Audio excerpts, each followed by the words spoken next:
Well, hello, church. It's Pastor Tim, and I have hope that you have really enjoyed our Lent devotionals where we look into this idea of relying on Jesus. And so I get the privilege of wrapping this whole thing up and landing this thing in John chapter 20.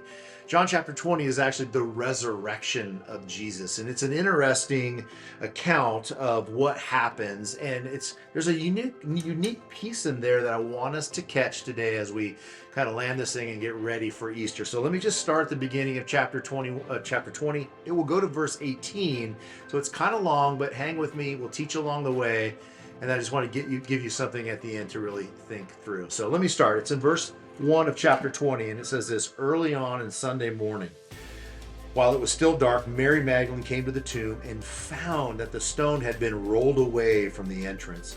And so she ran and found Simon Peter and the other disciple, the one whom Jesus loved.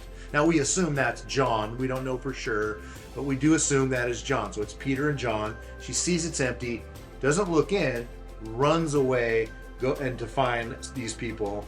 And she says to them when she finds them, they've taken the Lord's body out of the tomb. We don't know where they have put them. Peter and the other disciple started out to the tomb, and they were both running, but the other disciple outran Peter and reached the tomb first. He stooped and he looked in, and he saw that the linen wrappings that were lying there, but he didn't go in. But then Simon Peter arrived, and he ran right inside. He passed up John, went right into the tomb, and he says that he noticed that the linen wrappings were lying there as well, but the cloth that had covered Jesus' head was folded up, lying apart from the other wrappings. Then the disciples who had reached the tomb first then he went in. So both Peter and John are now in the tomb, and they also saw that he was not there. And he says this: for until then they did not understand the scriptures that Jesus said he must rise from the dead. And then they went home. And so that's that easy part where Peter and John, they go in and they see these things. And a lot of people will say, oh, it kind of like all hit home for them. But it's very clear they didn't even put it all together yet. And so what did they do? They just went home. They just went home. And then we pick up the scene with Mary. It says Mary, she was standing outside the tomb. So she was there, went back to get Peter and Simon. They ran. She kind of catches up. So she's there as they're leaving. And she says she was at the tomb crying.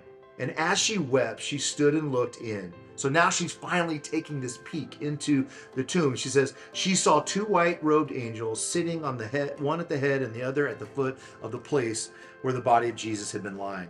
"Dear woman, why are you crying?" the angels asked her.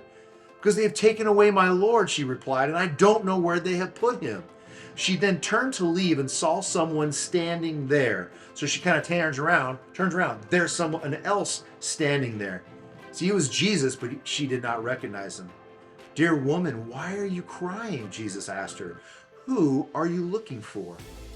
She thought he was the gardener. "Sir," she asked, "if you have taken him away, tell me where you have put him, and I'll go and I'll get him." "Mary," Jesus said.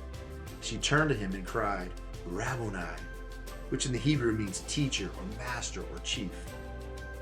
"Don't cling to me," Jesus said, "for I haven't yet ascended to the Father, but go find my brothers and tell them I'm ascending to the Father and your Father, to my God and your God."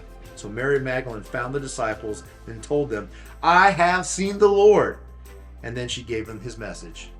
Here's what I want to point out. A lot of times we get focused on Peter and John, but there's this amazing interaction with Mary. Mary, she's the first one we know. She's the very first one the next day to get to the tomb. She just wanted to be next to Jesus. She wanted to be with the Lord. It was all she cared about. And then he turns up missing, and you hear it in her cry, her voice, "Just tell me where he is.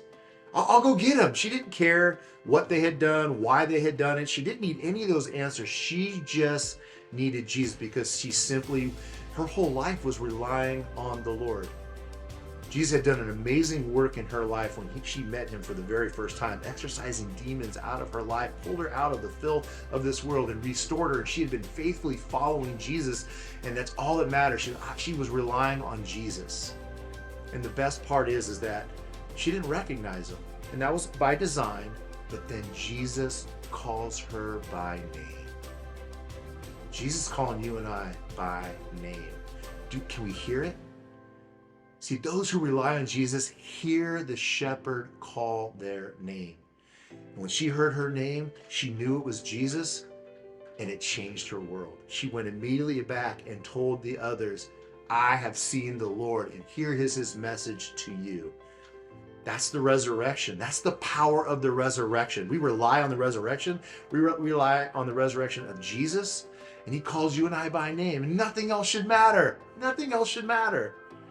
And so as you and I are landing this Lent season, heading into Easter, may we take the time to focus on, are we relying on Jesus, or are there other things that we lean into?